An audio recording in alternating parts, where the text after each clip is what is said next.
नमस्कार, आप सबका बहुत-बहुत स्वागत है। 1 सेकंड बस चेक कर लूँ बस, फिर शुरू करते हैं आज की क्लास। अम, ओके, ठीक है, आवाज़ आ रही है और नॉट अवेलेबल ठीक, तो कैसी रही छुट्टी? कैसा रहा आप सबका दशहरा? उम्मीद करती हूँ अच्छा होगा और जिजीविषा से भरा, उत्साह भरा त्योहार आप सभी ने मनाया है। मेरी आशा है, ऐसा ही मेरी शुभकामनाएँ हैं आप सभी को कि ये त्योहार आप सबके जीवन में नई ऊर्जा लेके आए, ताकि आप सब वापस से तैयारी के लिए अच्छे से जुट सको। फिलहाल मैं आपके लिए अपने एंड से शुभकामनाएँ ही दे सकती हूँ, बाकी सब प्रयास चल रहे हैं। कुछ अच्छा हो, चलिए शुरू करते हैं। पढ़ रहे हैं हम यूनिट 4। मैंने पहले भी कहा है, सिलेबस के अकॉर्डिंग हम हैं यूपीएससी के, बट ये सिलेबस केवल यूपीएससी के लिए नहीं है, आपकी बहुत सारी परीक्षाएँ जो हिंदी की मुझे लगता है सभी परीक्षाओं के लिए ये सिलेबस है। फिलहाल हम यूपीएचएससी, यूपीजीडीसी और यूपीपीजीटी को थोड़ा-सा फोकस करते हुए चल रहे हैं। और मैंने जब कंपैरिज़न किया तो इन तीनों को सिलेबस को अगर हम फॉलो कर लेते हैं ना, तो कोई भी ऐसी और चीज़ नहीं है जो छूट जाए। ठीक है? ये कुछ जो बैचेस हमारे यहाँ चल रहे हैं, आपसे मैं हमेशा बताती रहती हूँ यूपीपीजीटी 2024-25 जो केवल पीजीटी ओरिएंटेड बैच है। ठीक है? इस बैच के लिए हम अलग से जो हिंदी साहित्य, भाषा विज्ञान तो पढ़ाएँगे ही आपको व्याकरण, हिंदी व्याकरण और संस्कृत साहित्य ये सब भी आपको पूरी बताया जाएगा।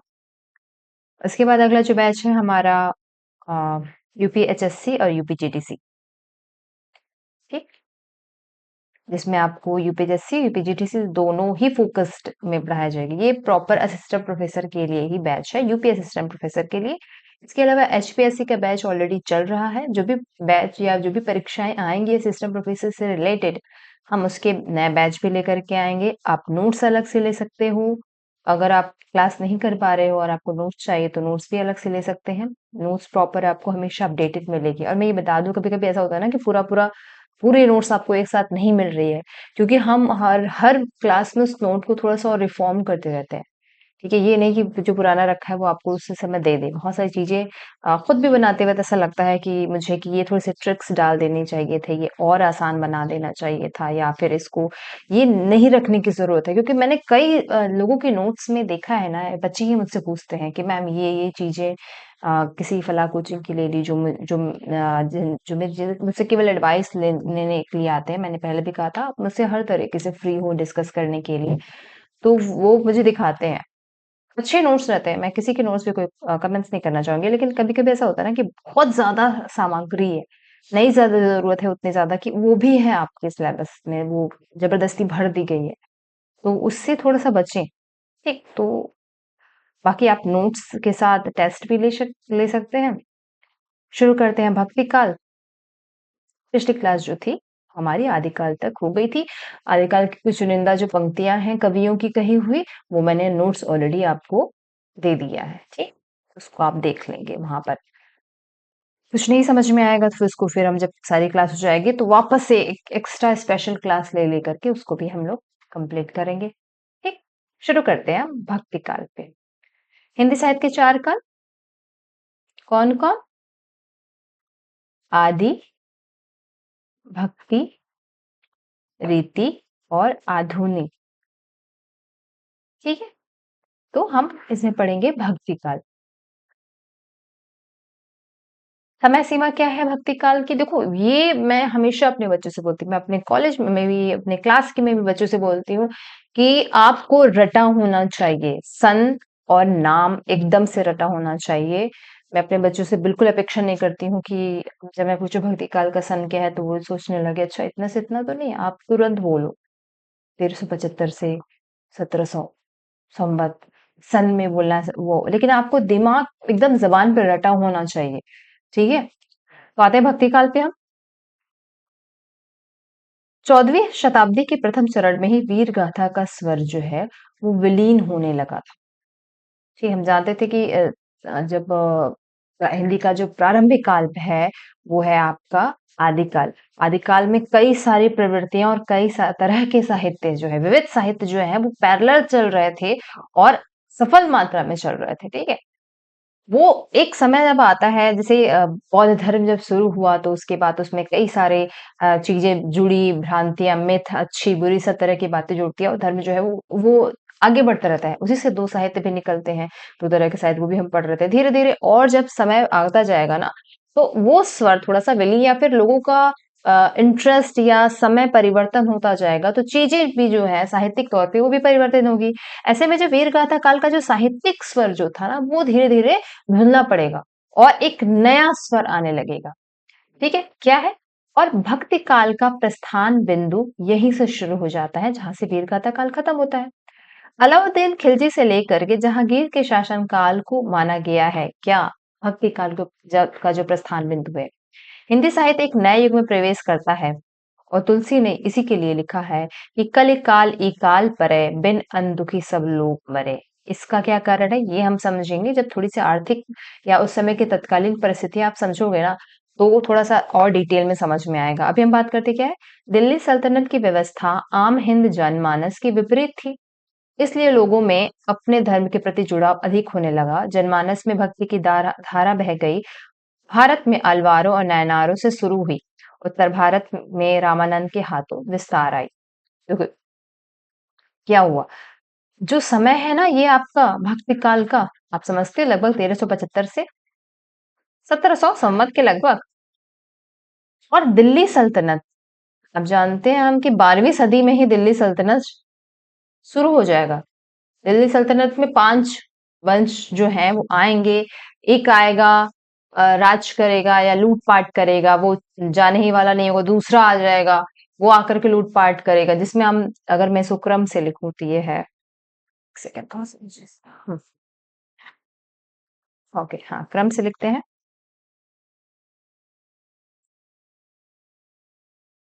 पहला है गुलाम वंश, बस मैं नाम लिखती हूँ, गुलाम वंश, खिलजी,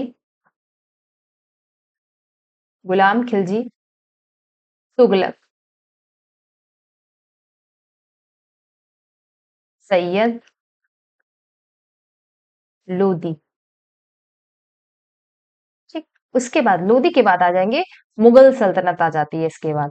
1526 में हम जानते हैं बाबर जो है वो आक्रमण करता है और जो लड़ाई होती है इब्राहिम लोदी के साथ बाबर की, पानीपत का प्रथम युद्ध।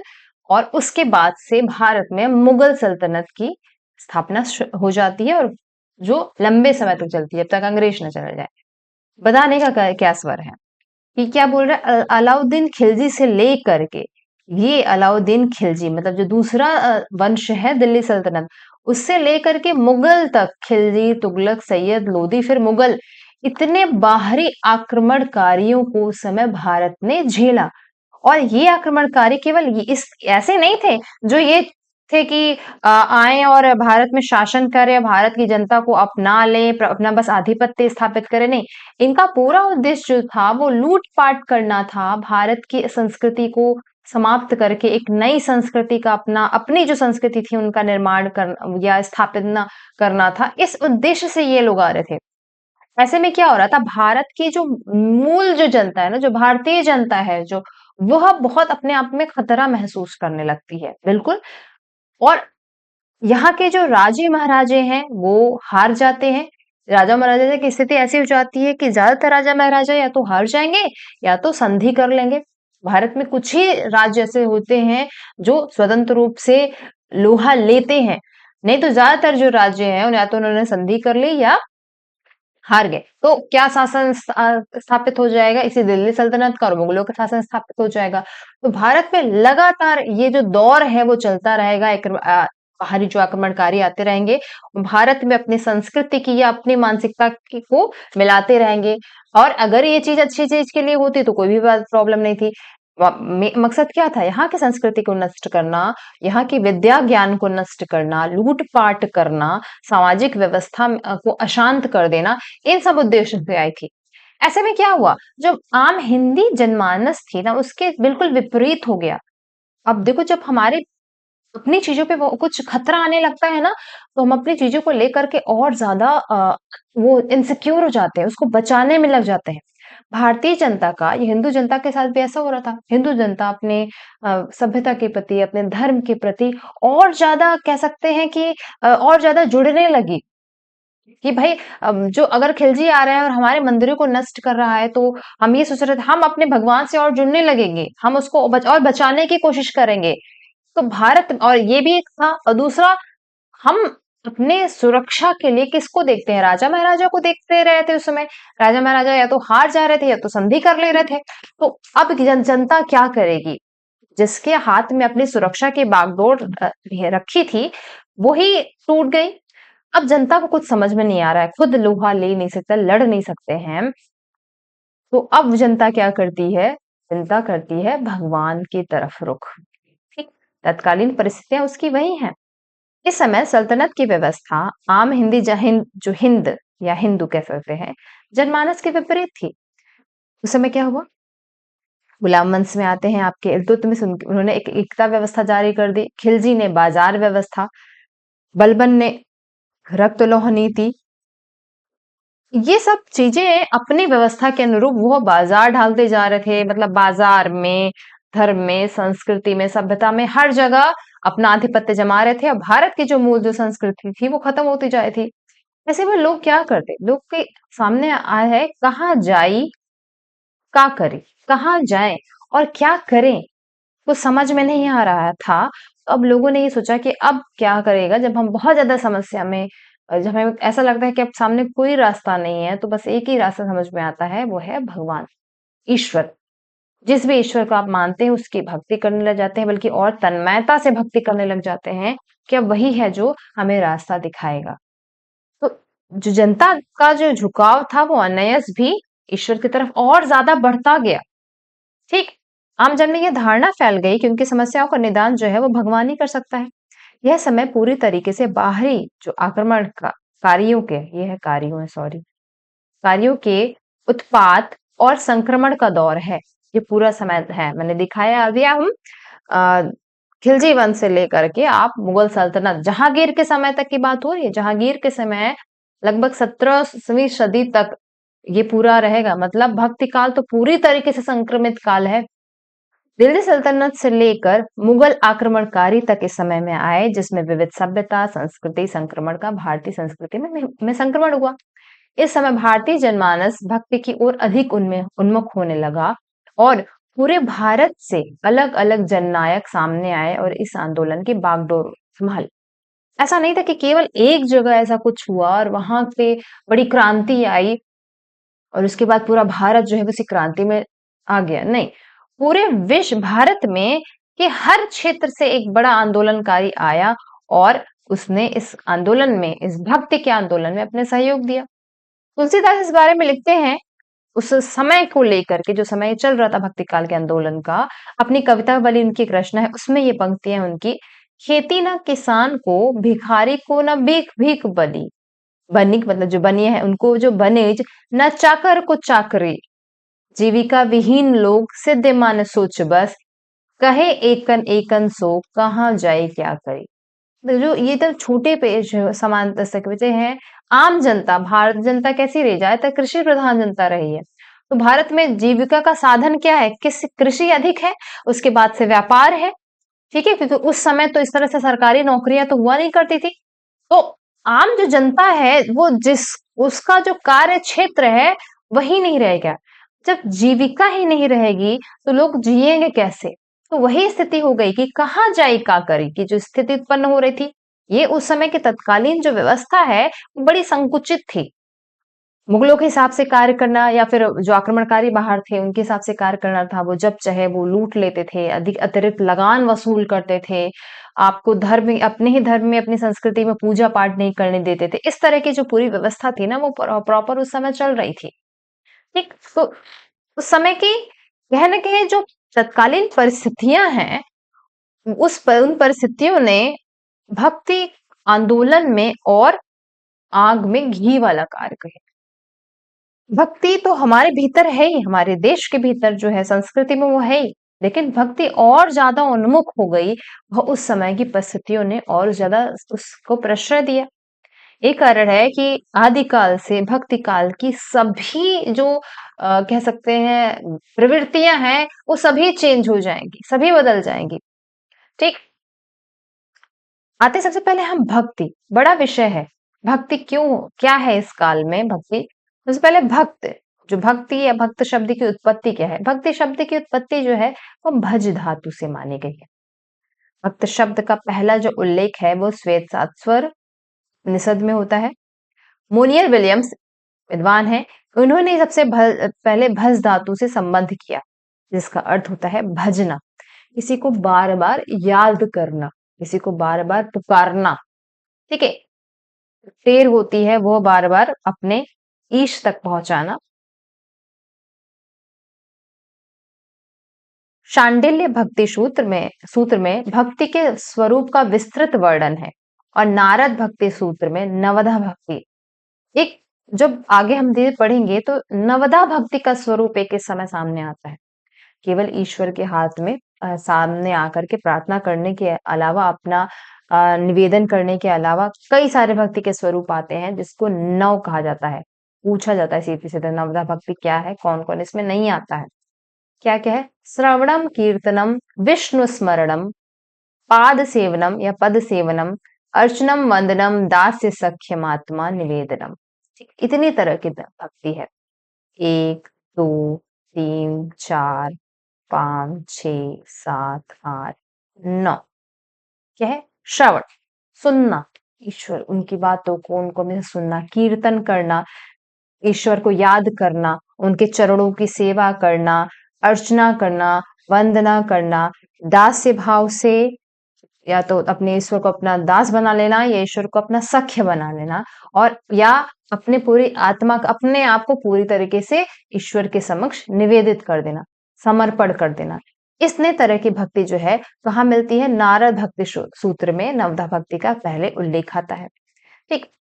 रामचंद्र शुक्ल ने भी कहा भक्ति के बारे में कि श्रद्धा और भक्ति कि प्रेम का ये जो योग है वही भक्ति कहा जाता है। ठीक। अगला जो प्रश्न आता है नामकरण पे। ठीक है, भक्ति क्या है समझ लिया हमने, भक्ति की क्यों आई, परिस्थिति क्यों है ये समझ गए। क्या ही नाम, भक्ति ही क्यों नाम रखा गया, या भक्ति के अलावा क्या क्या नाम रखे गए? इस युग को पूर्व मध्यकाल भी कहते हैं। क्यों कहा? ये आरसीएस ने भी कहा है, और भी कई लोगों ने कहा है पूर्व मध्यकाल, जैसे मिश्र बंधु ने भी कहा है। ठीक है। पूर्व मध्यकाल, क्योंकि 3 भाग में अगर हम डिवाइड कर देंगे, आदिकाल, मध्यकाल और आधुनिक काल। मध्यकाल को 2 भागों में हमने डिवाइड किया, जो एक आता है आपका पूर्व मध्यकाल जिसमें हम भक्ति काल को पढ़ते हैं, और दूसरा उत्तर मध्यकाल जिसमें हम रीति काल को पढ़ते हैं। ठीक है, तो अगर क्रमिक काल क्रम के हिसाब से अगर हम डिवाइडेशन करते हैं तो हम इसको पढ़ते हैं पूर्व मध्यकाल। नामकरण और क्या क्या किया? जॉर्ज ग्रियर्सन ने इसे स्वर्ण काल कहा है। भक्ति काल को जॉर्ज ग्रियर्सन स्वर्ण काल कहा, श्याम सुंदर दास ने स्वर्ण काल कहा, आचार्य रामचंद्र शुक्ल ने इसे भक्ति काल कहा है, हजार प्रसाद द्विवेदी ने इसे भक्ति काल और लोक जागरण काल कहा है, इसे भक्ति काल। ठीक है। अब आता है कि भक्ति के संबंधी उद्भव संबंधी तत्व। इसी काल में भक्ति क्यों उत्पन्न हुई? ठीक, या भक्ति उत्पन्न हुई, बड़ा भक्ति का आंदोलन हुआ, तो उसके पीछे मेन कारण क्या था? इसके बारे में विद्वानों ने बहुत रिसर्च किया। इतने बड़े स्तर पे समाज का हर वर्ग या हर धर्म और हर तरह के लोग जो है, स्त्री पुरुष कोई भी हो जाए, हर तरह के लोग समान रूप से बड़े सामंजस्य के साथ भक्ति के कार्य में संलग्न है। कोई द्वेष नहीं है। भक्ति तो आलवार और नैनारों में भी थी, लेकिन आलवार और नैनार तो एक दूसरे के प्रति अपने अपने धर्म के प्रति इतने कट्टर हैं और दूसरे के प्रति इतना घृणास्पद भाव से रहे हैं कि बहस का मुद्दा रहा वो भी हमेशा, कुछ जगहों को छोड़ दिया जाए तो। ऐसे में भक्ति आंदोलन या भक्ति काल में सभी जो लोग थे वो एक समान, एक जैसे आराम से, प्रेम से जो ये भक्ति का संदेश फैला रहे थे, ये भी एक बड़ा कारण है। और ये जानने का भी कारण है कि ये भक्ति आए कहाँ से। इसके लिए कई सारे विद्वानों ने अपने-अपने विचार दिए हैं, जो पूछा जाता है आपसे परीक्षा में, ठीक है? ये पूछा जा चुका है। आते हैं मत पे। पहला मत है दक्षिण की देन, ठीक है? इन्होंने कहा सबसे पहले जो है वो दक्षिण में भक्ति उत्पन्न हुई। वहाँ पे हम जानते हैं पहले ये आलवार और नायनार जो थे वो दक्षिण भारत में ही अपना भक्ति का जो है वह श्रोता जो है वो बढ़ा रहे थे। वहीं से भक्ति उत्पन्न हुई और वहाँ रामानंद जो है वो रामानुज के शिष्य बन करके घूमते-फिरते वहाँ पहुँच गए थे। उन्होंने भक्ति का जो ज्ञान प्राप्त किया, उसे जब वो वापस उत्तर भारत की तरफ आए, तो वही भक्ति की जो द्वीप थी वो लेकर के चल आए, जिसको उसके उनके बाद के उनके शिष्यों ने आगे बढ़ाया। इस क्रम में एक जो दोहा है उसका वो ज़िक्र करते हैं कि भक्ति द्राविड़ी उपजी ल्याए रामानंद। ये लिखा जब जाता है तो ऐसे लिखा जाता है, ठीक है? प्रकट किया कबीर ने सात दीप नौ खंड। यह दादू दयाल की पंक्ति है दरअसल, जिसका कोट जो है वह डॉक्टर सत्येंद्र ने अपने मत को स्थापित करने के लिए किया है। तो डॉक्टर सत्येंद्र क्या मानते हैं? भक्ति जो है वह दक्षिण की देन है। उसके बाद आते हैं अगले विद्वान। कुछ उस समय के जो बड़े ईसाई धर्म के क्रिश्चियन विद्वान थे, उन्होंने कहा कि दरअसल जो भक्ति है ना वो ईसाई धर्म की देन है और इसको वह ईसा मसीह से जोड़ने लगे कि ईसा मसीह ने भक्ति का जो आंदोलन ठहराया है, वही स्वरूप जो है वो आपको भारत की भक्ति में भी देखने को मिलता है। किसे जोड़ते हैं? वो ईसा मसीह से जोड़ते हैं। क्या कहते हैं? बिजली की चमक के समान इस समस्त पुराने धार्मिक मतों के अंधकार के ऊपर एक नई बात दिखाई दी। उन्होंने कहा भक्ति जो है यहाँ पर एक अचानक से आने वाली कोई धारणा है भारत में। और कैसे आई कोई हिंदू भी नहीं जानता, यह कहाँ से आई और इसके प्रादुर्भाव का कोई कारण भी निश्चित नहीं कर सकता है। क्यों? क्योंकि वो मानते थे कि भारत से इसका कोई स्रोत है ही नहीं। दरअसल पूरे विश्व में इस भक्ति की लहर जो है वो ईसा मसीह लेकर के आ रहे थे। प्रेम का, शांति का जो पाठ जो पूरे विश्व को उन्होंने पढ़ाया, उसका प्रभाव जो है उन्होंने कहा कि आपके भारत में भी दिखाई पड़ा। फलस्वरूप जो भक्ति आंदोलन को जो और हवा मिली या भक्ति आंदोलन शुरू होता है। ईसाई धर्म से मानने वाले कौन हैं आपके विद्वान? ग्रियर्सन, वेबर और किट विल्सन। ठीक। आते हैं अगले मत पे। अगले मत है मुस्लिम संस्कृति के देन मानने वाले। मुस्लिम आक्रमणकारी लगातार भारत में आ रहे हैं। हम जानते हैं 12वीं सदी से ये शुरू हो गया था। ये आक्रमणकारी बाहर से आ रहे थे, तो भारतीय जनता एक तो अपने धर्म के प्रति और ज्यादा वो हो गई थी, संरक्षित हो गई थी। दूसरा, जब इन मुस्लिम आक्रमणकारियों के साथ कई सारे जो संत भी थे जो उनके साथ आए, जो भारत में आक्रमण की दृष्टि से नहीं आए, भारत में प्रेम का, सौहार्द का संदेश लेकर के आए। ये थे सूफी संत। ये भी माना कि ये सब सारी जो परिस्थितियां हैं, इसने भी भक्ति आंदोलन या भक्ति का श्रोता लाने में सहायक या मुख्य कार्य किया है। इसको मानने वाले कौन कौन विद्वान है? डॉक्टर ताराचंद, हुमायूं कबीर और आबिद हुसैन। इन्होंने क्या माना? मुस्लिम संस्कृति की देन माना। ठीक। अगला मत इंपॉर्टेंट है। कौन मानता है ये मानते हैं कि शुक्ल पराजित मनोवृत्ति का प्रतीक माना। शुक्ल ने कहा कि भारत की जो जनता थी ना, वह एक तो राजा और राजे महाराजे वो हार गए थे और जनता जो थी वो भी अपने आप को बहुत हारा हुआ महसूस कर रही थी। तो क्या होता? अब ईश्वर ही है हमारे। इसके लिए शुक्ल कहते हैं अपने पौरुष से हताश जाति के लिए भगवान की शक्ति और करुणा की ओर ध्यान ले जाने वाला के अतिरिक्त दूसरा मार्ग ही क्या था? भारतीय जनता, जो भारतीय राजा महाराजा, ये सब अपने युद्ध के लिए सब एक बहुत महान थे। भारतीय संस्कृति इस मामले में बड़ी समृद्ध रही है और ऐसी जनता जब हार जा रही है तो क्या करेगी? राजा पहले क्या ही दो ही कार्य हुआ था ना, या तो युद्ध लड़ना या तो मनोरंजन करना। नहीं बचा जब कुछ, तो क्या करेगा? अब जनता क्या करी? ईश्वर की ओर शरण कर ली। ठीक। ये कौन कहता है? आचार्य रामचंद्र शुक्ल ने। अगला मत है, इंपॉर्टेंट है ये मत, जो है हजायर प्रसाद द्विवेदी का। HPD कहते हैं हम लोग इन्हें बिहार से। कहते हैं भाई ये एक स्वतः और स्फूर्त प्रक्रिया है। आचार्य प्रसाद द्विवेदी ने कहा कि भक्ति हमारे यहाँ एक स्वतः और स्फूर्त प्रक्रिया है, खुद से आई है। यह किसी बाहरी आवरण से भक्ति हमारे यहाँ नहीं है, बल्कि स्वतः आने वाली प्रक्रिया है।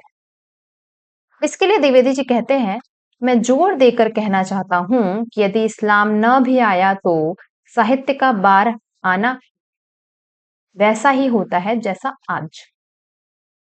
ठीक, कोई भी चीजें नहीं आती, कोई इस्लाम ना आया होता या फिर अन्य भी कोई इफेक्ट नहीं होता, तो भी भारत में भक्ति का स्रोत तो आना ही था। इसके लिए कुछ तर्क देते हैं, खंडन करते हुए बताते हैं कि जैसा कि ग्रियर्सन ने कहा कि ईसा मसीह के आने से हुआ था, या ईसा मसीह का प्रभाव कहीं ना कहीं डायरेक्ट है। तो कहते हैं कि ईसा मसीह का अगर प्रेम और भक्ति का संदेश वो लेकर के आ रहे हैं और भारत को किसी ऐसे क्या कहते हैं आधार की आवश्यकता थी भक्ति के आंदोलन के लिए, भारत में भगवान महात्मा बुद्ध जैसा एक प्रेम और शक्ति जो है उसका संदेश लेकर के तो बहुत पहले ही आगे थे, हम उसका आश्रय ले सकते थे। ठीक है, दूसरा जब ये कहते हैं कि जो बाहरी आक्रमणकारियों के आने से, मुस्लिम आक्रमणकारियों के आने से या पराजित मनोवृत्ति थी, इसकी वजह से भक्ति का आया, तो उन्होंने कहा कि अगर ऐसा होता तो जो भी आक्रमणकारी बाहर से आ रहे थे, भारत का मैप आप देखो, मैं दिखाती हूँ इसका मैप, हालांकि मैंने अन्य चीजों के लिए बनाया था, ये समझ लो भी। ठीक है, भारत बुक मैप के उस पे मत जाना, बहुत अच्छा नहीं बना है। और ये मैंने पहले भी बताया कि मैं जब अपने नोट्स बना रही थी उस समय मैंने सब बनाया था। उन्होंने कहा कि भारत जो है वह भक्ति आंदोलन शुरू कहाँ होता है, यहाँ शुरू होता है। ठीक है, साउथ में शुरू होता है। भक्ति की शुरुआत हमारे देश में शुरू हुई थी साउथ से। ठीक है, और जो बाहरी आक्रमणकारी थे ना वो मैक्सिमम इस रेंज से, देखो इस समय ये सब भी भारत में था, पाकिस्तान के सब भारत में था, ये मैं वर्तमान का मैं मैप बनाया मैंने।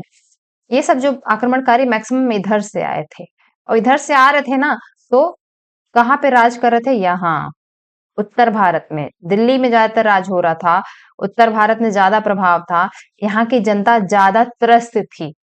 ठीक, अगर केवल बाहरी आक्रमणकारियों के आने से या पराजित मनोवृत्ति ही होती, तो भक्ति का जो आंदोलन जो है वो शुरू यहाँ से होता, भक्ति शुरुआत यहाँ से हुई होती, शुरुआत दक्षिण से क्यों हुई।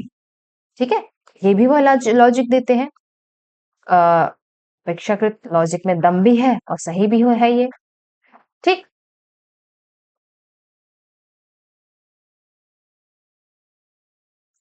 हम्म, तो ये हजारी प्रसाद द्विवेदी ने बाकायदा तर्क के साथ अपनी बातों को प्रस्तुत किया। ठीक, कहते हैं समूचे भारतीय इतिहास में अपने ढंग का अकेला साहित्य, इसी का नाम भक्ति साहित्य है, द्विवेदी जी कहते हैं। अगले कुछ और कथन इंपॉर्टेंट है, उनके भी हम देख लेते हैं। मुक्तिबोध क्या कहते हैं, मुक्तिबोध कहते हैं ऐतिहासिक सामाजिक शक्तियों के रूप में जनता के दुख और कष्टों से, उस समय भारत में जो स्थितियां चल रही थी, और स्थितियां किस भी वजह से आई किस वजह से नहीं आई ये कारण तो अलग है, लेकिन भारत में जो शक्तियां या फिर स्थितियां चल रही थी, उस लिए जनता जो है वह उन्मुख हो रही थी भक्ति की ओर अधिक। रामविलास शर्मा कहते हैं भक्ति आंदोलन एक जातीय और जनवादी आंदोलन है, आम जनता का आंदोलन है, इन्होंने बोला। इसके लिए किसी विशेष नेता या नायक की आवश्यकता नहीं पड़ी। कहते हैं आचार्य शुक्ल ने भक्ति काल का समय संमत 1375 से आगे बढ़ते हैं 1700 तक माना है, समय सीमा इसकी मानी है 1375 से संमत 1700 जो समय है। ठीक, जो आदर्श समय है वो लगभग यही है। कई विद्वान और भी आते हैं जो इस समय से हो सकता है 8-10 साल आगे 8-10 साल पीछे हो, लेकिन एक आदर्श जो समय है वो लगभग यही ठहरता है। हर काल का जो अलग अलग विद्वानों का जो समय व विभाजन है वो मैंने आपके प्रारंभ में ऑलरेडी बताया है, जब हम साहित्य का काल का विभाजन पढ़ रहे थे आदि साहित्य लेखन में, वहां से आप पूरा पूरा देखेंगे। डबल डबल बार उस चीज को रिवाइज करने का, या फिर रिवाइज तो किया ही जा सकता है, लेकिन उसको प्रॉपर डिटेल में पढ़ाऊंगी तो समय भी एक्स्ट्रा जाएगा। एक आदर्श जो है वो समय वही है और भक्ति काल का विभाजन इस प्रकार किया गया है जो सर्वमान्य है, जो यही है। ठीक है, 1375 से 1700। अब आते हैं हम भक्ति आंदोलन के उदय के सामाजिक और सांस्कृतिक कारण, कुछ जनरलाइज रूप से समझ लेते हैं क्या क्या कारण रहे हैं उस समय। मुस्लिम शासकों के बर्बर शासन से कुंठित एवं उनके अत्याचारों से त्रस्त हिंदू जनता ने ईश्वर के शरण में अपने आप को अधिक सुरक्षित महसूस किया और भक्ति का सहारा लिया। ये भी एक कारण है। देखो, ऐसा नहीं कहा जा सकता कि कोई एक कारण होगा भक्ति का आंदोलन का। उस समय पूरा माहौल ही ऐसा बन रहा था कि भक्ति आंदोलन हुआ ही। अगला है दोनों संस्कृतियों के संपर्क में मध्य सद्भाव, सहानुभूति, सहयोग की भावना विकास हुआ। जो संस्कृति बाहर से आक्रमण कर रही थी, इसमें बहुत सारे अच्छे लोग भी आए थे। ठीक है, मसलन सूफी संतों की उदार सहिष्णुता की भावना, एकेश्वरवाद में उनकी प्रबल निष्ठा ने हिंदुओं को कहीं ना कहीं प्रभावित किया, क्योंकि सूफी जो थे वो प्रेम का संदेश लेकर के आए थे, अहिंसा का संदेश लेकर के आ रहे थे। हिंदुओं ने सूफियों की तरह एक ईश्वरवाद में विश्वास करते हुए ऊंच नीच और जात पात का विरोध किया। देखो, भारत में जात पात बहुत ज्यादा है, रही है शुरू से। व्यवस्था जो है वो भ्रष्ट होती गई, शुरू से नहीं रही है। धीरे धीरे ये जो है वो समाज जो है वो अपने आप में और भ्रष्ट होता गया। एक वैदिक समाज ऐसा नहीं था, उस पर हम चर्चा अलग करेंगे, ये फिलहाल चर्चा का विषय हो जाएगा, लंबा हो जाएगा। तो बाद में क्या था, जो निम्न जाति के लोग हैं उनको मंदिर नहीं जाने देना है, या फिर कुछ और नहीं करने देना है, पढ़ने नहीं देना है, तमाम जो थी वो भेदभाव किया जा रहा था। क्योंकि और हमारे यहाँ कई तरह के ईश्वर हैं, तो कई तरह के मत थे, उनमें भी बहस चल रहा था। ठीक है, नायनार जो है वो शैव मत के हैं, और आलवार जो है वो विष्णु मत के हैं, दोनों में भी बहस चल रहा था। राम कृष्ण जो मत जो है उनमें भी एक बहस चल रही थी। तो अलग अलग ईश्वर का अस्तित्व है और सबको मानने वाले भी अलग है, तो आपस में कुछ न क्लेश या मतभेद जरूर था। ऐसे में सूफियों ने कहा कि कोई है ही नहीं, शक्ति केवल एक है, एक ही एकेश्वरवाद पे बिलीव करते हैं, और उसका प्रभाव जो है इनडायरेक्टली बड़ा भारतीय समाज पर पड़ता है। तत्कालीन भारतीय समाज की शोषणकारी वर्ण व्यवस्था के कारण निचले जो वर्णों की स्थिति थी वो अत्यंत दयनीय थी। भक्ति संतों द्वारा किए गए संदेशों ने इन लोगों को ज्यादा प्रभावित किया, जिनके साथ छुआछूत भेदभाव ज्यादा किया जा रहा था। शुक्ल का वही कथन कि भक्ति का जो श्रोता दक्षिण से धीरे धीरे उत्तर भारत की ओर पहले ही आ रहा था, पहले से आ रहा था, ये मानते हैं। लेकिन कहते हैं राजनीतिक परिवर्तन के कारण सोने पड़ते हुए जनता के हृदय में फैलने के साथ उसे पूरा स्थान मिला, एकदम बढ़ते हुए। ठीक है, लगातार बढ़ते हुए आया, उसे जनता के हृदय में उसे पूरा स्थान मिला, क्योंकि स्थितियां जो थी वो भारत में ऐसी हो गई। और हम क्या कहते हैं, देखेंगे कि कैसे पूरे भारत में सभी तरह के जो विद्वान या जननायक जो थे वो जुट गए। अब आप भारत को देखिए। ठीक, सबसे पहले हम दक्षिण में जो उत्पन्न होगा ना, तो दक्षिण में देखिए ये है केरला, ये तमिलनाडु, या आंध्र प्रदेश, उड़ीसा। आंध्र प्रदेश हो गया, उड़ीसा यहाँ हो गया। ये सभी लोग कर रहे हैं आपस में। ठीक, अब देखो पहले आते हैं केरल में शंकराचार्य, सबसे पहले भारत के आदि आचार्य कहे जाते हैं, जो भक्ति का मार्ग लेकर के आएंगे।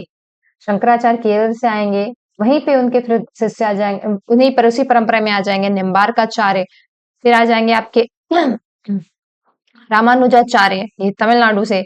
उसके बाद आता है महाराष्ट्र, महाराष्ट्र से कई सारे विद्वान जो है जननायक निकलेंगे, ज्ञानदेव, नामदेव, तुकाराम और एक राम, ये रामदास। अब देखो ये सारे ऐसा नहीं कि एक ही साथ निकल रहे थे, पैरेलल कुछ समय इनका था, 10 साल 20 साल 25 साल अंतर हो सकता है, लेकिन समय जो है वो उसी भक्ति काल के समय का ही रहेगा। बंगाल में चैतन्य महाप्रभु जो है वो भक्ति का स्रोता लेकर के आएंगे। यहाँ पे असम है, जो शंकर देव है, वहां पे वो लेकर के आएंगे।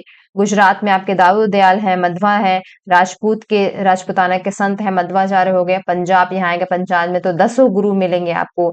यहाँ उत्तर भारत हो गया, उत्तर भारत में रामानंद तो जो है भक्ति का स्रोता लेके आएंगे। तो पूरा जो देश है ना, आप देखोगे वो सब तरीके से एक भक्ति आंदोलन का जो स्रोत है, जननायक है, पूरे देश में जो है वो अलग अलग रूप से प्रभावित करेंगे, और भक्ति का आंदोलन एक साथ पूरे यहाँ पर आ जाएगा। ठीक, आते हैं अगले। एक और जो क्रम आता है वैष्णव भक्ति, ये भी बहुत चलती है। हालांकि वैष्णव उसे पढ़ा सकते हैं, लेकिन अभी समझ लो, क्योंकि हम भक्ति का इंट्रो पढ़ रहे हो जब, वैष्णव भक्ति का उद्देश्य बड़ा रहेगा। प्राणी मात्र से प्रेम व उदारता इस भक्ति का आधार रहेगा। इस ना वैष्णव भक्ति का। अहिंसा इस भक्ति का दूसरा मुख्य तत्व है। अहिंसा, वैष्णवों की अहिंसा ही आपको सूफियों के यहाँ दिखाई पड़ेगी या आगे जाके कबीर के यहाँ दिखाई पड़ेगी। ठीक है, उसका क्रेडिट लोग वैष्णव भक्ति को ही देते हैं।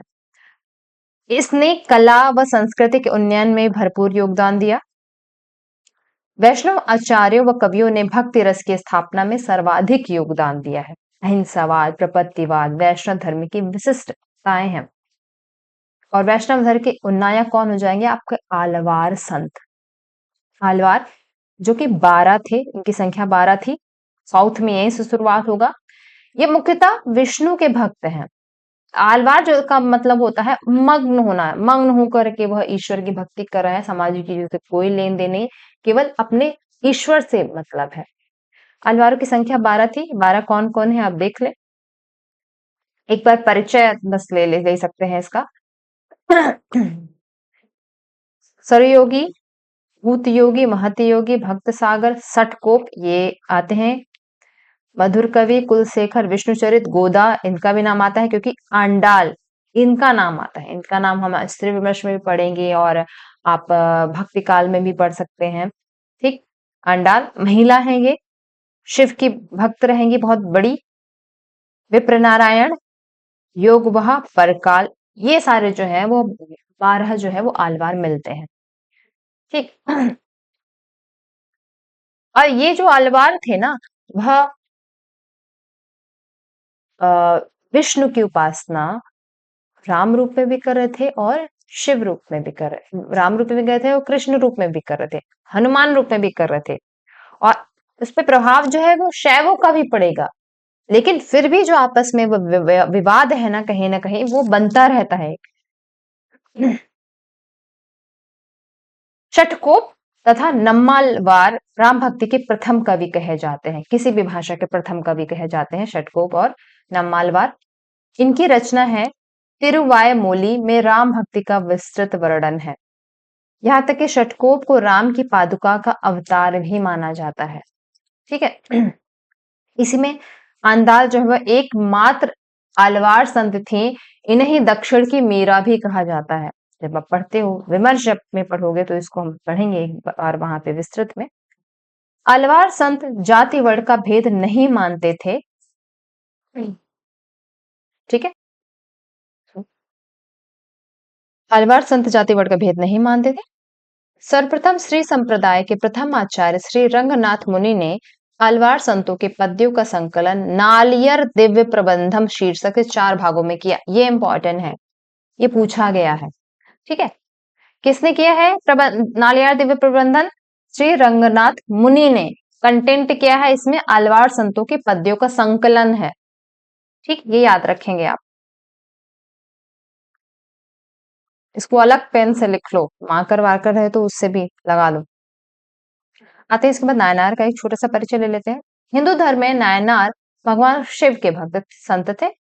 इनका उद्भव मध्यकाल में दक्षिण भारत के तमिलनाडु में हुआ। नायनारों की संख्या कितनी है? 63। नायनारों ने शैव जो शैव है सिद्धांत के प्रचार प्रसार में अपनी महत्वपूर्ण भूमिका निभाई। इसी प्रकार विष्णु के भक्त संत को अलवार कहते हैं। जैसे वो अलवार है विष्णु के भक्त, वैसे ये नायनार है। एक सेकंड, कहाँ चले गए, सॉरी। वैसे ये नायनार हैं शैव के भक्त।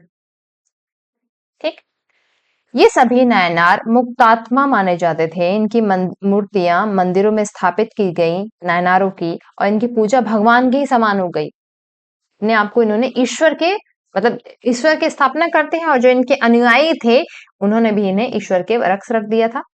इन संतों का चरित्र शेक्केशार नामक भक्त कवि के पेरिय पुराण में वर्णित है। इन संतों का जीवन तेलुगु में शिव भक्त चरितम के नाम से प्रकार है। ठीक है, मत ध्यान दो, मैंने बस इंट्रोडक्शन के लिए बता दिया है, हो सकता है इसे प्रश्न ना ही आए। भक्ति काल की विशेषता पे आते हैं। समग्र रूप से भक्ति काल की क्या विशेषता है? पहले तो ईश्वर के प्रति इनका उत्कट प्रेम है, जो है जहां है जैसे है अपने उसी रूप में, जिस रूप में वो ईश्वर को मानता है, ईश्वर के प्रति उत्कट प्रेम है, पूर्ण समर्पण है, सब कुछ ईश्वर ही है, संसार में अन्य किसी भी चीजों से ज्यादा ईश्वर को लोग मान रहे थे। क्यों? इसका कारण भी एक हमने बता दिया। दूसरा, स्वाभाविक प्रवृत्ति तो है ही मनुष्य की ईश्वर की उपासना करना या जुड़ाव तो हमारा है ही। तो जब देखोगे हर तरह के, यहाँ पे आपको जब हम पढ़ेंगे सगुणों की भी ईश्वर पे भक्ति दिखाई देगी, निर्गुण की भी दिखाई पड़ेगी। बड़ा समन्वयकारी रूप दिखाई पड़ेगा सबका आपस में। कोई विरोध नहीं है, कोई बहस नहीं है, सब एक-दूसरे का सम्मान करते हुए आगे बढ़ेंगे। ये कहते हैं हम ये चाकर है सॉरी, हम चाकर रघुवीर के जहाँ लियो दरबार, तुलसी अब क्यों होएंगे मन के मन सबदार। ईश्वर के प्रति अपने आप को पूरा समर्पित कर दिया है कि उस रघुवीर, उस राम के जिनका वो उपासना करते हैं, उनके पूरी तरह से नौकर हैं। अपने आप को बना रहे हैं कि ईश्वर के प्रति दिन रात सेवा में लगे रहते हैं। वहीं निर्गुण पंथी कभी कहते हैं आखड़िया झाई पड़ी पंथ निहारे निहारे, जीभड़िया छाल्या पड़या नाम पुकारी पुकारी। ईश्वर के लिए इतने समर्पित हैं कि लगातार उनको पुकारते ही जा रहे हैं, अन्य शेष कोई और भी कार्य नहीं है। अगली जो बड़ी विशेषता है वो समानता का अभाव है। ठीक, जो है कहीं ना कहीं ये हम देखेंगे कि जो यहाँ इस समय के जो कवियों को ना समाज के आडंबरों को के लिए भी बड़ा जूझना पड़ता है, बड़ी लड़ाई करनी पड़ती है। ये इसका यही कारण है कि देखो जब इतने कुरीतियां आएंगी, जब इतने बहस होगा, लड़ाई होगा, सामाजिक स्थिति लगातार परिवर्तन होगी ना, तो समाज में रूढ़ियां बहुत ज्यादा आ जाएंगी। कह सकते हैं बुराइयां भी उतने तेजी से व्याप्त हो रही थी, उसको सही करने के लिए ये कवि जो है वो बड़ा योगदान देते हैं। इसे कहा जाता है कि भक्ति काल एक भक्ति काल आंदोलन ही नहीं, सामाजिक आंदोलन भी है। ठीक है, कहते हैं जाति पाति पूछे नहीं कोई, हरि को भजे सो हरि का होई। रामानंद कहते हैं प्रयास कर रहे हैं भाई। यही कारण है कि रामानंद स्वयं भी बड़े श्रेष्ठ ब्राह्मण विद्वान होने के बावजूद इन्होंने कभी भी इस तरह के भेदभाव नहीं किया और हर तरह के लोगों से समान रूप से आचरण किया है। इवन अपना शिष्य भी बनाया। रामानंद को आगे पढ़ेंगे। आगे कहते हैं साईं इतना दीजिए जिसमें कुटुंब समाये। सभी को एक साथ समाने की बात कर रहा है इस समय का जो कवि है। तो जनता का जो है वो कह सकते हैं कवियों में समानता का भाव है, समाज में असमानता है, तो समाज की असमानता को दूर करने का प्रयास कर रहा है ये कवि। ठीक, अगली विशेषता पर आते हैं। गुरु की महिमा, गुरु की महिमा एवं नाम स्मरण इस काल की बड़ी विशेषता है। चाहे वह राम हो, कृष्ण हो, संत हो, सूफी हो, संप्रदाय का हो, संप्रदाय निरपेक्ष हो, सभी ने गुरु को बड़ा माना है। ज्ञानेश्वर कहते हैं बिन गुरु हो ही ना ज्ञान, गुरु के बिना किसी भी प्रकार का ज्ञान संभव ही नहीं। और गुरु शिष्य परंपरा इसमें बड़ी चलेगी, संप्रदाय की परंपरा बड़ी चलती है इस काल में। कबीर कहते हैं गुरु गोविंद दो खड़े, काकेला गोपाल सिद्ध है। जैसे कहते हैं अपने पद्मावत में गुरु सुआ जही पंथ दिखावा। जो गुरु है वो तोता है, वो गुरु के रूप में ही आता है और रतन सेन को जो सद मार्ग है उस पे ले जाने के लिए रास्ता दिखाता है। ठीक है, तुलसी कहते हैं बंदो गुरुपद कंज कृपा सिंधु ना रूप हरि। इन्होंने भी गुरु को भक्ता को स्वीकार करी है कि सब कुछ गुरु द्वारा ही संभव हो सकता है। आगे आगे देखते हैं क्या है, शास्त्र ज्ञान की अनावश्यकता। कोई जरूरी नहीं, इन काल ने ये कहा कि भाई मनुष्य का जो भक्ति है, मनुष्य का जो व्यवहारिक ज्ञान है, वो उसको समाज में आगे बढ़ाने के लिए काफी है। क्योंकि सामाजिक भेदभाव बहुत ज्यादा था। जो वरिष्ठ लोगों थे उन्होंने ईश्वर की भक्ति पे, शास्त्रों पे अपना एकाधिकार कर लिया था। निम्न जाति को लोगों को ना ईश्वर की भक्ति करने दे रहे थे, ना शास्त्र ज्ञान लेने दे रहे थे, पढ़ने भी नहीं दे रहे थे। सुनने में आता है यदि कोई आ, बोलता था, मंत्रों वंत्रों को उच्चारण कर ले देता था निम्न वर्ग का, तो उसकी जीभ काट देते थे। किसी ने सुन लिया तो कानों में गरम शीशा डाल देते थे। इस तरह के आचरण जो थे वो समाज में बड़े हो रहे थे उस वक्त। ठीक है, तो इन विद्वानों ने या फिर कवियों ने बोला साफ साफ कि भाई अपने शास्त्रों के ज्ञान के पीछे मत पड़ो जनता। कहते पोथी पढ़ी पढ़े जग मुआ, पंडित भयाने कोई। शास्त्रों को पढ़ करके कुछ नहीं होगा जिसको समझ में नहीं आएगा, जिसका व्यवहारिक ज्ञान नहीं है। वही कहते आयो घोष बड़ो व्यापारी। ठीक, ये भ्रमर गीत की पंक्तियां हैं। गोपियां जो है वह उद्धव से जब वार्तालाप करती है तो बोलती हैं कि बड़े व्यापारी जो हो गया आगे, अपने ज्ञान का जो सारा लेकर के आए हो, आके यही ब्रज में गाड़ दिया है तुमने, इस ज्ञान का हमें कोई कार्य नहीं है। ठीक है, तो इस तरीके से शास्त्र जो ज्ञान था इसका विरोध भी करती हैं ये। यह जो एक जुटता है वह आपको भक्ति काल में ही दिखाई पड़ेगी। ठीक, और आपस में बहस भी नहीं हो रही है कि ना सगुण का निर्गुण में। अहंकार का त्याग व लोक जीवन से जुड़ाव। पहले तो यह भाव आ जाता है कि मैं कुछ हूं ही नहीं। बड़े बड़े विद्वान, तुलसी जैसे विद्वान भी कह रहे हैं, राम से बड़ो कौन है, मुंह से छोटो कौन। राम जो है सबसे बड़े हैं। ये कबीर कहते हैं, कबीर कूता राम का मुतिया मेरा नाम। ने जो है वो इनके कुत्ते के समान अपने आप को बता दिया है कि जैसे कुत्ता जो है वो स्वामी की भक्ति करता है, स्वामी से प्रेम करता है, उसी तरीके से मैं भी अपने ईश्वर से प्रेम करता हूँ। तो यह उदाहरण भी दे रहा है, अपने अपने आप को बिल्कुल मुक्त कर दिया है सामाजिक भावनाओं से। वैसे दास मल्लुका को कहते हैं, हालांकि ये पंक्ति अलग भी है, लेकिन कहते हैं जो ईश्वर है सब कुछ वो ईश्वर चलाता है, हमारे करने से कुछ भी नहीं होगा, सब उस ईश्वर का ही दिया लिया और कर रहा हुआ है। अगले आते हैं नारी के संबंधी विचार। नारी संबंधी क्या है इस काल में, देखो ये है, ये आपको विभेद दिखाई पड़ेगा, बाद में चल के बहस का मुद्दा हो जाता है। जो अच्छे आचरण की स्त्रियां हैं उनको देवी बना दिया गया है। ठीक, अच्छे आचरण क्या, जो समाज के हिसाब से चलेगी, जो परंपरा के हिसाब से चलेगी। ठीक है, जो त्याग है, ममता है, बलिदान की जो मूर्ति है वह देवी है। ठीक, जो बुरे आचरण, अब यहाँ बुरे आचरण क्या मतलब है, जो स्त्री अपने लिए सोचती है या फिर जो अपने हिसाब से जीवन जीने का प्रयास करती है, वह जो इस तरह की स्त्रियां हैं वह बुरी स्त्रियां हो गई। तो उन्हें कुल्टा बना दिया गया है, कुल्टा डाकिनी अरे पापनी, ये सब बना दिया गया है। उस हिसाब से समय का आचरण होगा। वही तुलसीदास देखिए दो जगह कहते हैं, कत वृद्धि सजी नारी जग माही, पराधीन सपने हूँ सुख नाही। स्त्री के बारे में एक बार वो कहते हैं कि स्त्री को इस तरह से बनाया गया है कि हमने उसे कुछ दिया ही नहीं, और जिस प्रकार से किसी दूसरे के अधीन रह करके हम सुखी नहीं हो सकते हैं, तो स्त्री कैसे किसी दूसरे के अधीन रह के सुखी हो सकती है। दूसरा वो ये भी कहते हैं, नारी नसावे तीन गुण जे नर पाना पासे होए। पर एक तो बड़ी फेमस पंक्ति है, आप जानते ही हैं, जो बहस का मुद्दा है तुलसीदास जी। ठीक है, तो इस तरह के विचार एक ही कवि अलग अलग समय में अलग विचारों को रख रहा है।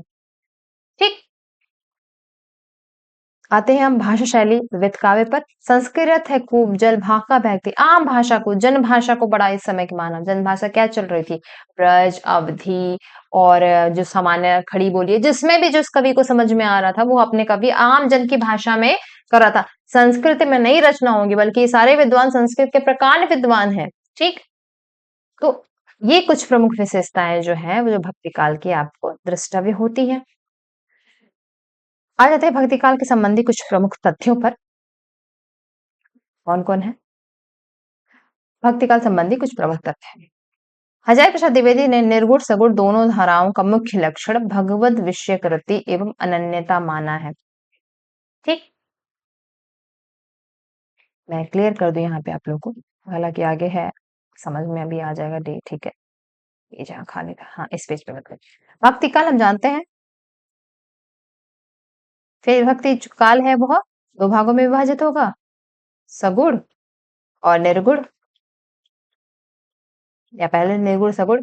निर्गुण दो भागों में विभाजित होगा, संत सूफी, और सगुण राम और कृष्ण। ठीक है, तो ये चार धाराएं राम कृष्ण संत सूफी बरक्स चलती रहेंगी, एक दूसरे के साथ पैरेलल समय पे चल रही हैं। ठीक है, भक्ति काल अपने भीतर इतने सारे विशेषताएं लेकर लगातार चलेगा और बड़े समन्वय सामंजस्य रूप में। तो वही कहते हैं, इन्होंने इन सगुण और निर्गुण दोनों धाराओं का एक तो मुख्य लक्षण था, वो क्या था, भगवत विषयकृति, ईश्वर के लिए पूरा अपने आप को समर्पित कर देना, और एवं अनन्यता। ठीक, ये स्थायी भाव की है।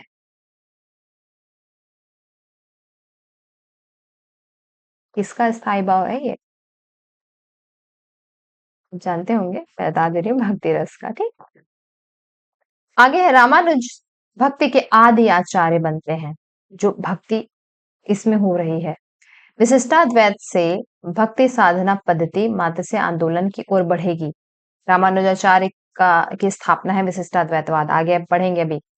वैष्णव धर्म की स्थापना करने वाले कौन है, रामानुजाचार्य, मध्वाचार्य, विष्णु स्वामी और निर्मार्क आचार्य जो है वो उन्होंने वैष्णव धर्म की स्थापना करेगी।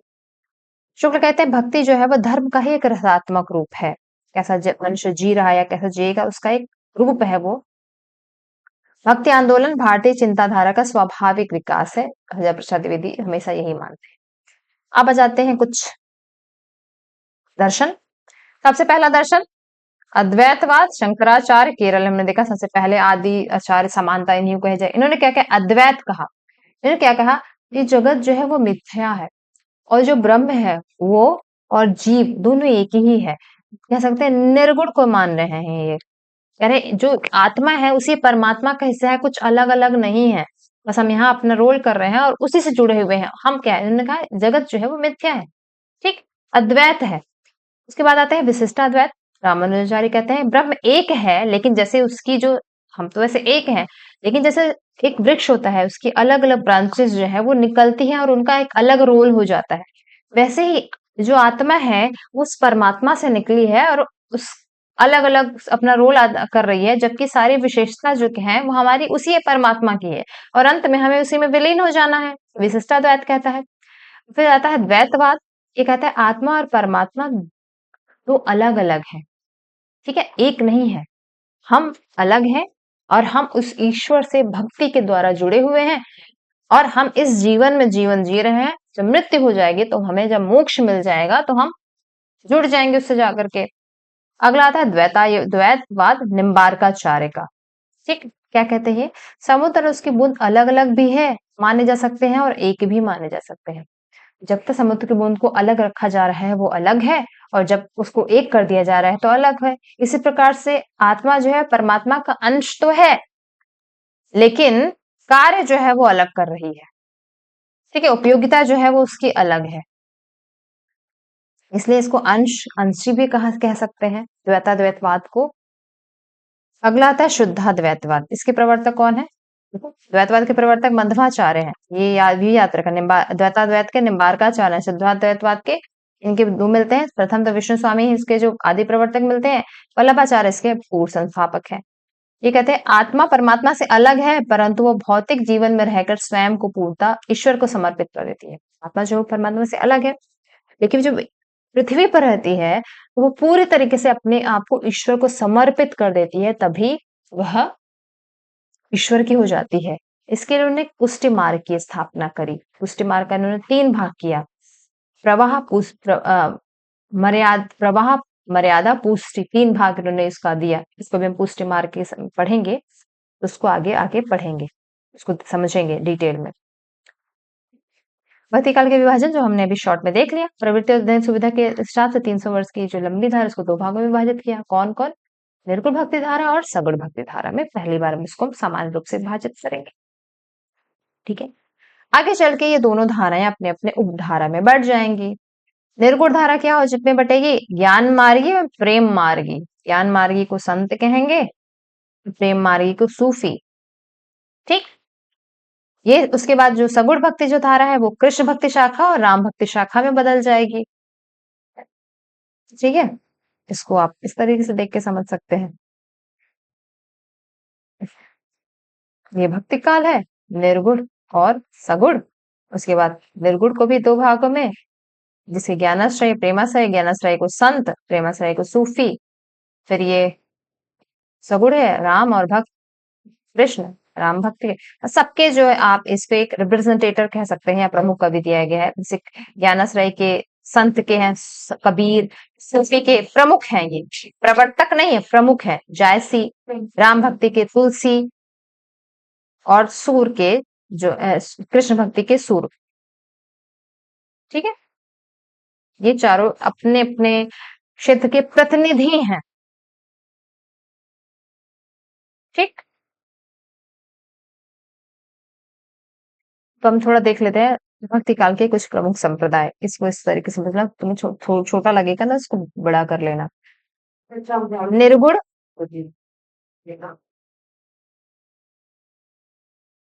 निर्गुण के ज्ञानाश्रय प्रेमाश्रय, सगुण के राम भक्ति और कृष्ण भक्ति। अब निर्गुण के देख लीजिए कौन कौन से संप्रदाय जो है वह आगे बढ़ते हैं। निर्गुण में ज्ञानाश्रय के संत के स्मार्ट, महानुभाव, वारकरी, बिश्नोई, निरंजनी, और ये सिख संप्रदाय जो है उदासी, ब्रह्म संप्रदाय, लाल पंथ, सतनामी, ये सारे आपके ज्ञानाश्रय के हैं। फिर हम आ जाते हैं प्रेमाश्रय या सूफी के। इसमें कौन कौन रहेंगे? ये सारे सूफी संप्रदाय हैं, ठीक। बाबरी, चिश्ती संप्रदाय, सुहरावर्दी संप्रदाय, कादरी संप्रदाय, नक्शबंदी संप्रदाय, सत्तारी संप्रदाय और सत्यपीर संप्रदाय। ये सारे संप्रदाय जो हैं वो कौन है?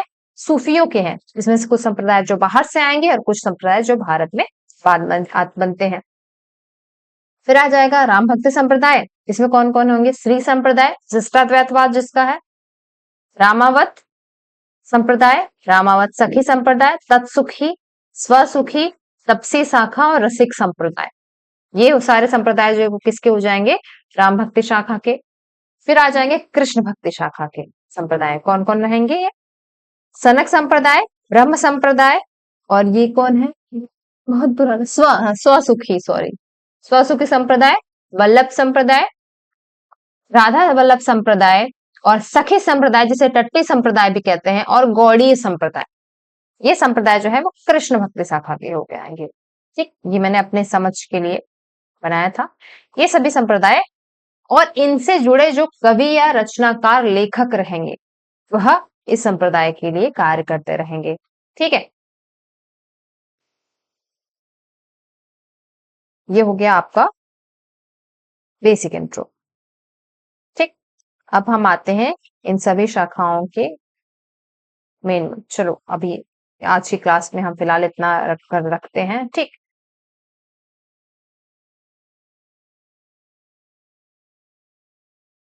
ठीक है, देखो इस तरह के नोट्स या आप इसको अलग से भी नोट कर लेना पेज पे।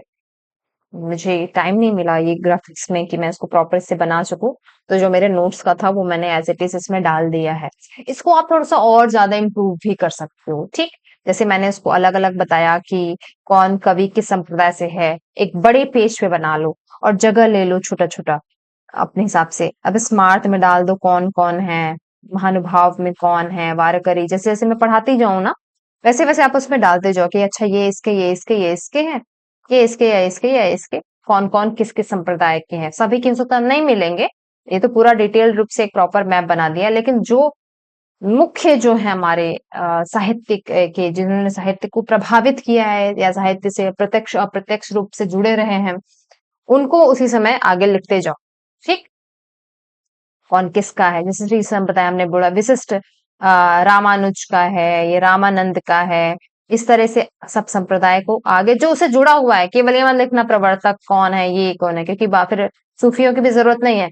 कौन के संप्रदाय से जुड़ा हुआ है उसको अगर भी छोटे छोटे डिकोड करके या जैसे आपको फॉर्मूला वाइज लगे वैसे बना करके उसको और डिटेल लिखते जाओ। वो तो अपनी कलाकारी के ऊपर होता है, आपको समझने के लिए कौन कितना आप उसको बेटर कर सकते हो, ठीक है। तो एक वो भी चीज हो गई। आप चाहो तो विशेषताओं का भी ऐसा ही बना लो, जैसे हमने विशेषता जो बात करी भक्ति काल की, उसको भी ऐसे ग्राफ बना लो। पूरे नोट्स को आप ऐसे ग्राफ बना करके भी याद कर सकते हो, तो वैसे बन जाओगे। इससे क्या होता है ना, इससे आसानी बड़ी हो जाती है। अब बीच आपने लिख दिया भक्ति काल की विशेषता, फिर ऐसे ऐसे ये ग्राफ जो बना करके इसको बना लिया, और हर ग्राफ के नीचे उनका दोहा क्या है, क्या क्या है, वो चीज उसमें लिख दी, तो वो आपको याद करने में और सहूलियत हो जाएगी, ठीक है। तो ये सारी बातें जरूरी हैं। थोड़ा सा अपना क्रिएटिविटी नोट्स में होगा तभी आप और बेटर कर पाओगे। मैं कोशिश कर रही हूँ कि मैं ज्यादा से ज्यादा क्रिएटिव करके दूं, लेकिन कभी कभी मुझे लगता है बहुत सारे फॉर्मूले बन जाएंगे, फिर उसको फॉर्मूलों को याद करने के लिए भी एक अलग लिस्टिंग होगी, क्योंकि जब मेरे बनाए हुए फॉर्मूला या मेरे फॉर्मूले आप याद करोगे तो उसको और ज्यादा आपको एक डेटा पूरा मिल जाएगा ना याद करने के लिए। इसलिए मैं पढ़ाते वक्त ही बताती हूँ कि अच्छा इसको ऐसे याद कर लो, इसको ऐसे याद कर लो, इसको ऐसे याद कर लो। आपको सही लगता है इसको फॉर्मूला मैं बताती हूँ, फिर भी लेकिन आपको उस सहूलियत से याद हो पाए तो आप उस सहूलियत से याद करो, नहीं अपनी तरफ से कोई कुछ फॉर्मूला बना रहे तो उस हिसाब से याद करो। अंतिम ध्येय क्या, अंतिम ध्येय है हमारा कि हमारा सिलेबस जो है वो पूरी तरीके से रट्टा हो जाना चाहिए, ठीक।